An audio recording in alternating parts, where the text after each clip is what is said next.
ജ്ഞാനിയും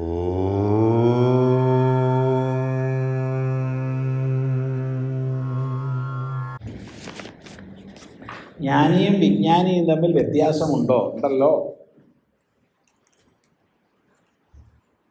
സാമാന്യമായി ഈ വിഷയം വളരെ വിശദമായി ഭഗവാൻ ഭാഷ്യകാരൻ തൻ്റെ ഗീതാഭാഷ്യത്തിൽ പറഞ്ഞു തരുന്നുണ്ട്. പല സന്ദർഭങ്ങളിലും ഗീതയിൽ ഭഗവാൻ ജ്ഞാനം വിജ്ഞാനസഹിതം ഒന്ന്, രണ്ട് ജ്ഞാനം സവിജ്ഞാനം എന്നുള്ള പദപ്രയോഗങ്ങൾ ചെയ്തിട്ടുണ്ട്. അവിടങ്ങളിൽ വ്യക്തമായി ഭഗവാൻ ഭാഷ്യകാരൻ പറഞ്ഞു തരും, ഗുരു ശാസ്ത്രങ്ങളിലൂടെ ബുദ്ധിതലത്തിൽ മനസ്സിലാക്കിയിട്ടുള്ളത് ജ്ഞാനം, അതാണ് പരോക്ഷജ്ഞാനം. അത് തന്നെ സംശയ വിപര്യങ്ങൾ നീങ്ങി സ്വാനുഭൂതമാകുന്നതാണ് വിജ്ഞാനം. അപ്പോൾ അനുഭവജനിതമായ സാക്ഷാത്കാരം ആണ് വിജ്ഞാനം. വിജ്ഞാനം ആർക്കുണ്ടോ അയാൾ വിജ്ഞാനി. ഇതിൽ പരോക്ഷജ്ഞാനം മോശമെന്ന് ആരും വിചാരിക്കരുത്. പരോക്ഷജ്ഞാനം ശ്രേഷ്ഠമാണ്. പക്ഷേ അപരോക്ഷ സാക്ഷാത്കാരം എന്നുള്ളത് അവിടെ പിന്നെ അവിടെ സന്ദേഹമില്ല. ആ സന്ദേഹരഹിതമായ ആത്മബോധത്തിൽ വിഹരിക്കുന്നവനാണ് വിജ്ഞാനി.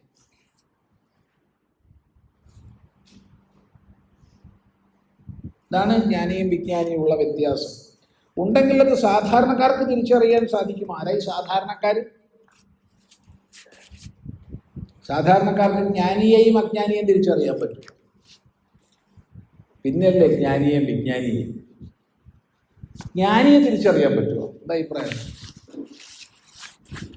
അവനവന് മാത്രമേ അറിയുള്ളൂ, വേറെ ആർക്കും അറിയില്ല. ഒരാൾ ജ്ഞാനിയാണോ, പരോക്ഷജ്ഞാനമുണ്ടോ ഇല്ലയോ, അതുപോലും വേറൊരാൾക്ക് തിരിച്ചറിയാൻ പറ്റില്ല. അറിയില്ല, പറ്റില്ല. നിങ്ങളുടെ മുമ്പിൽ സുജാനന്ദപുരസ്വാമി വന്നിരുന്ന് ഘോരം 2 മണിക്കൂർ വേദാന്തം പ്രസംഗിക്കുന്നുണ്ട്. എത്ര കാലമായി തുടങ്ങിയിട്ട്? ഇല്ലേ? സ്വാഗതം പറഞ്ഞപ്പോഴാണ് പറഞ്ഞത് 22 കൊല്ലമായി എന്ന്. അപ്പോൾ ഒരു ആവറേജ് ഒരു 5-6 ദിവസം കൂട്ടിയാൽ പലപ്പോഴും 7 ദിവസം ഉണ്ട്. എന്നാൽ തന്നെ എത്ര ദിവസമായി ഇപ്പം നമ്മൾ ഒത്തുകൂടിയിട്ട് വേദാന്ത ചർച്ച ചെയ്യണോ? അതുകൊണ്ട് ഇയാൾ ജ്ഞാനിയാന്ന് അർത്ഥമുണ്ടോ? ഉണ്ടോ? ഇല്ല. ജ്ഞാനി അല്ലാന്ന് അർത്ഥമുണ്ടോ? അതും ഇല്ല. പിന്നെ എന്തേ അർത്ഥമുള്ളൂ? ഇയാൾ കുറച്ച് ശാസ്ത്രം പഠിച്ചിട്ടുണ്ട്. 2, പഠിച്ചതിന് ഇയാൾക്ക് പറയാനുള്ള കഴിവുണ്ട്. അത്രയേ ഉള്ളൂ, വേറൊരർത്ഥമില്ല. ജ്ഞാനിയാണെന്നോ അജ്ഞാനിയാണെന്നോ അർത്ഥമില്ല. ജ്ഞാനിയാണോ അജ്ഞാനിയാണെന്ന് പരീക്ഷ വന്നാലേ അറിയുള്ളൂ. പരീക്ഷ വരാതെ അറിയില്ല. ഇത് പറയുമ്പോൾ നമ്മളെപ്പോഴും ഓർമ്മിക്കുന്ന ഒരു ദൃഷ്ടാന്തമുണ്ട്. അത് നിങ്ങളുമായിട്ട് പങ്കുവെച്ചിട്ടുണ്ടാവും. ഒരാളെ തന്നെ എല്ലാ കൊല്ലവും വിളിച്ചാലുള്ള കുഴപ്പതാ, പറഞ്ഞാൽ തന്നെ പറയും. അപ്പം നിങ്ങൾക്ക് മടുപ്പ് വരും. അതുകൊണ്ട് ആളെ ഒന്ന് മാറ്റി പിടിക്കുക അടുത്ത കൊല്ലം. ഇരിക്കട്ടെ. അപ്പോൾ ഈ പറഞ്ഞാൽ തന്നെ പറയുമ്പോൾ ഒരു മടുപ്പുണ്ടാവുകയെ. എന്താ സംഭവം വെച്ചാൽ കുറേ കൊല്ലങ്ങൾക്ക് മുമ്പാണ്. എത്ര കൊല്ലമായി എന്നൊന്നും പറയാൻ വയ്യ. എന്താ അത് 10 കൊല്ലത്തിലധികമായി. പരമപൂജ്യ കാശികാനന്ദ ഗിരിസ്വാമികൾ കേരളത്തിൽ വന്നു. ഒറ്റപ്പാലടുത്ത് നിർമ്മലാനന്ദഗിരി സ്വാമികൾ ക്ഷണിച്ചിട്ട് ചികിത്സയ്ക്ക് വേണ്ടി വന്നതാണ്. അപ്പോൾ കാശികാനന്ദഗിരി സ്വാമി വന്നു എന്ന് അറിഞ്ഞപ്പോൾ സ്വാഭാവികമായിട്ട് തിരിച്ചു പോണേന് മുമ്പ് ഒന്ന് പോയി നമസ്കരിക്കണം. അത്രയേ ഉള്ളൂ, വേറെ ലോഹ്യങ്ങളൊന്നും വേണ്ട. ഒന്ന് പോവുക, നമസ്കരിക്കുക. കാരണം സ്വാമിജി കേരളത്തിൽ വന്നിട്ട് കേരളത്തിലുള്ള ഞങ്ങളൊക്കെ പോയി കണ്ടില്ല പറഞ്ഞാൽ ശരിയല്ല. അങ്ങനെ നമ്മൾ ഇവിടുന്ന് പുറപ്പെട്ടു. ഒഴിവുള്ള ദിവസം നോക്കി പുറപ്പെട്ടു. സന്ദർഭവശാൽ അതേ ദിവസമാണ്, അതേ സമയത്താണ്, ഞങ്ങൾ പ്ലാൻ ചെയ്തിട്ടൊന്നുമില്ല, പാലക്കാട് നിന്ന് അശേഷാനന്ദ സരസ്വതി സ്വാമികൾ വരുന്നത്, ചിന്മയ മിഷൻ. അങ്ങനെ 2 ആളും ഞങ്ങൾ ഒത്തുകൂടി ഒരു സമയത്താണ്. വലിയ സന്തോഷമായി. പ്ലാൻ ചെയ്യാണ്ട് കാണുമ്പോൾ ഒരു സന്തോഷം. അങ്ങനെ ഞങ്ങൾ 2 പേരും കൂടി സ്വാമിയുടെ റൂമിലേക്ക് ഒന്നിച്ചാണ് പോയത്. ഇതൊന്നും കഥയല്ല. ഞങ്ങൾ 2 ആളും സ്വാമിയെ ദീർഘദണ്ഡ നമസ്കാരം ചെയ്തു. സ്വാമിക്ക് വലിയ സന്തോഷം. സ്വാമി ചിരിച്ചു എന്ന് പറഞ്ഞാൽ തന്നെ വലിയ കാര്യമാണ്. കാരണം കാശികാനന്ദഗിരി സ്വാമിയുടെ ഒരു പഴയ ചിത്രമാണ് എൻ്റെയൊക്കെ മനസ്സിലുള്ളത്. ചിരിക്കാനേ കണക്കായി. ഇതൊരു വല്ലാത്ത ഭാവമാണ്. പേടിയാവും എടുത്ത് പോയാൽ. ചിരിക്കില്ല, വലിയ ഗൗരവമാണ്. ചിരിക്കണം, അപകടത്തിന് പോലും ചിരിച്ചു പോയില്ല. അതുപോലെ ഒരു കാരണവശാലും മലയാളം പറയില്ല, സംസ്കൃതം ഹിന്ദി മാത്രമേ പറയുള്ളൂ, വേറൊന്നും പറയില്ല. അങ്ങനെയാണ്. ഇരിക്കട്ടെ, ഇത് കുട്ടികളെ പോലെ ചിരിക്കുന്നുണ്ടോ ഒക്കെ എന്ത് വർത്താനൊക്കെ പറഞ്ഞു. വയസ്സായപ്പോൾ വളരെ ലഘുവായി സ്വാമി. ലഘു എന്ന് പറഞ്ഞാൽ മോശമുള്ള അർത്ഥത്തിലല്ല പറഞ്ഞ കേട്ടോ, വളരെ മാർദ്ദവത്തോടു കൂടി, സാരല്യത്തോടു കൂടി ആയിരുന്നു. ആദ്യത്തെ ആ ഗൗരവമൊക്കെ ഒന്ന് കുറഞ്ഞിട്ടുണ്ട്.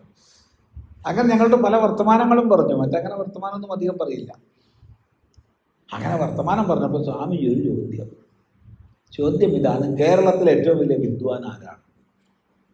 ഭഗവാനെ എന്താ പറയുക, ബാല്യപ്രശ്നം. അശേഷാൻ സ്വാമി എന്നാ നോക്കിയിട്ട് പറഞ്ഞോളൂ.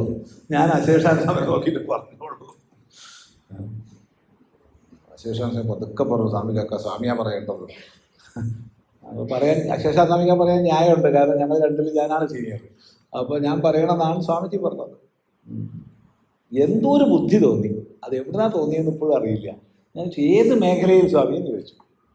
ഉടനെ അതാ പറയുന്നത് ന്യായശാസ്ത്രത്തിൽ. ഇപ്പം ന്യായത്തിൽ ആരാണ് ഏറ്റവും വലിയ പണ്ഡിതൻ എന്നാണ്. ഞാൻ പറഞ്ഞു, അറിയില്ല സ്വാമിജി, ചിലപ്പോൾ വാസുദേവൻ പോറ്റി ആയിരിക്കും. ഇതാണ് പറഞ്ഞത്, ഇതാണ് സത്യസന്ധമായുള്ള മറുപടിയാണ്. ഞാനാന്നല്ല പറഞ്ഞത്. വാസുദേവൻ പോറ്റി ആയിരിക്കും. ആണെന്ന് എനിക്ക് പറയാൻ പറ്റുമോ? ഒരിക്കലും പറയാൻ പറ്റില്ല. വാസുദേവൻ പോറ്റി ആയിരിക്കാം. അതാ ഞങ്ങളെ രണ്ടാളെ ഞെട്ടിച്ചുകൊണ്ട് അടുത്ത ചോദ്യം, വേദാന്തത്തിലോ? വേദാന്തത്തിൽ ആരാ ഏറ്റവും വലിയ വിദ്വാൻ?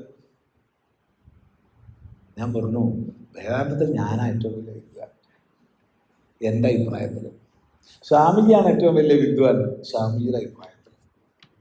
ഉടനെ സ്വാമിജി ചോദിച്ചു, കൈസ അവസരത്തായ അതെങ്ങനെയാണ് അങ്ങനെയാവുക? ഞാൻ പറഞ്ഞു, പരീക്ഷയില്ല, പരീക്ഷ നെയ്യേ. അപ്പൊ പരീക്ഷ ഇല്ലാത്തതുകൊണ്ട് ആരാ ഏറ്റവും വലിയ വിദ്വാൻ? എൻ്റെ അഭിപ്രായത്തിൽ ഞാനാണ്. ഇരിക്കുന്ന ഓരോരുത്തരുടെ അഭിപ്രായത്തിൽ അവനവനാണ്. പരീക്ഷ ഉണ്ടെങ്കിലല്ലേ മനസ്സിലാവുള്ളൂ. മനസ്സിലായില്ല? എന്താ പരീക്ഷ? എഴുത്തു പരീക്ഷയാ?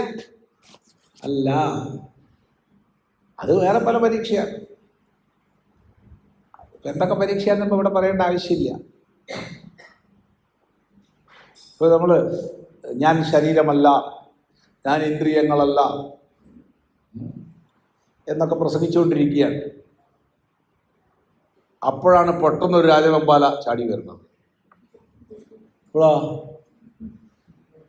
ഇതിലൊന്നും ഓടിപ്പോവാനുള്ള സമയമല്ല, ഈരെ ചാടി എല്ല് പൊട്ട. അപ്പൊ സ്വാമിയല്ലേ ഞാൻ ശരീരമല്ല എന്ന് പറഞ്ഞത്?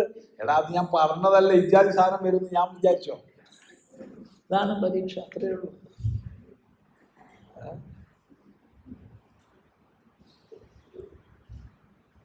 അല്ലെങ്കിൽ ഒരാൾ എനിക്കൊരു 10 റുപ്യ ദക്ഷിണ വെച്ചിട്ട് അപ്പുറത്തുള്ള സ്വാമിക്ക് ഒരു 100 റുപ്യ ദക്ഷിണ വെക്കണം. അപ്പൊ കാണാൻ എൻ്റെ നോട്ടം.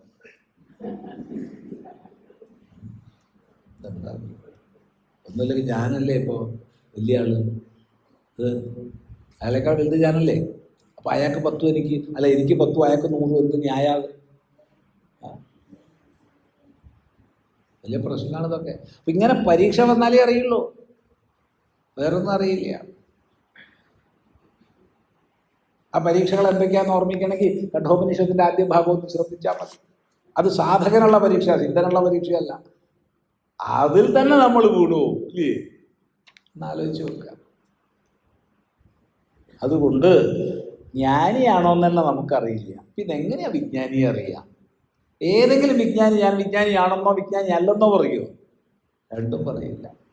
അതുകൊണ്ട് നല്ലത് ഇത് അളക്കാനും തൂക്കാനൊന്നും പോണ്ട. വിദ്വാനേവ വിജാനാദി വിദ്വജ്ജന പരിശ്രമം. വിദ്വാന് മാത്രമേ അറിയുള്ളൂ. കഥം വന്ധ്യ വിജാനീയാത് ഗുരുവീ പ്രസവ വേദന.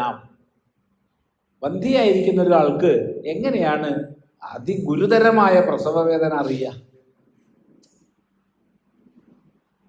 ചോദ്യം.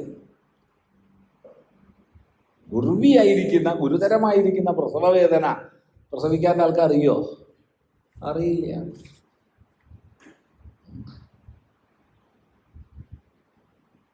അതുകൊണ്ട് ആരെ അളക്കാനും തൂക്കാനും ഒന്നും പോണ്ട. എനിക്കറിയില്ല ഭഗവാനെ, അത് മാത്രം മതി, അതാ നല്ലത്.